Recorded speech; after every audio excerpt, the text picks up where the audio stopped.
அம்மா உணவகங்கள் வந்து செயல்பட்டு இருக்குது. ஆமா, அதுல இப்ப என்ன அபிஷியலா சொல்லியிருக்காங்க.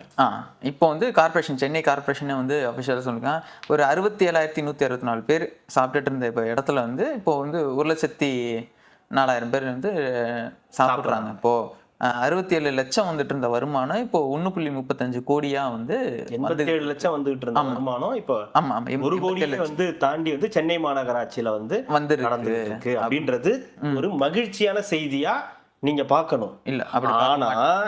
ஆனா நீங்க அப்படிதான் பார்க்கணும்னு அவசியம் கிடையாது. ஓகேங்களா?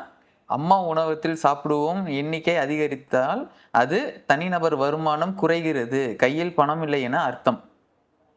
ஓகேங்களா? வேலை தேடி அலையும் ஏழைகளின் எண்ணிக்கை உயர்கிறது என்று அர்த்தம். அம்மா உணவகத்தை தொடங்கியதை ஏழைகளுக்கு குறைந்த விலையில் பசியாற்ற, அப்ப ஏழைகளின் எண்ணிக்கை அதிகரித்துள்ளது. பார்க்கணும். அத தாவேகா அரசுல எல்லாரும் ஏழை ஆகிக்கிட்டே வரீங்க. நான் இந்த உதாரணம் சொன்னா உங்களுக்கு என்னது, இந்த வருத்தப்படா வலிசங்கள்ல ஒரு பாட்டு இருக்குன்னு, பார்க்காதன்னு பாட்டு. பார்க்காத சொன்ன எனக்கு தம்பி சிங் தான். இல்ல எனக்கு என்னன்னா பாட்டு ஒண்ணு இருக்குல்ல, பார்க்காதே ஐயோ பார்க்காதேன்னு பாடலாம். இது நம்ம சொன்ன அம்மா உணவகம் இந்த அளவுக்கு வருமானம் வருதுன்னு.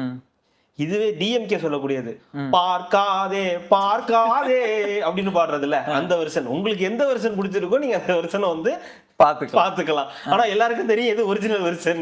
அதனால இந்த மாதிரி கப்பிங்க சொல்றதெல்லாம் வந்து கேட்காதீங்க.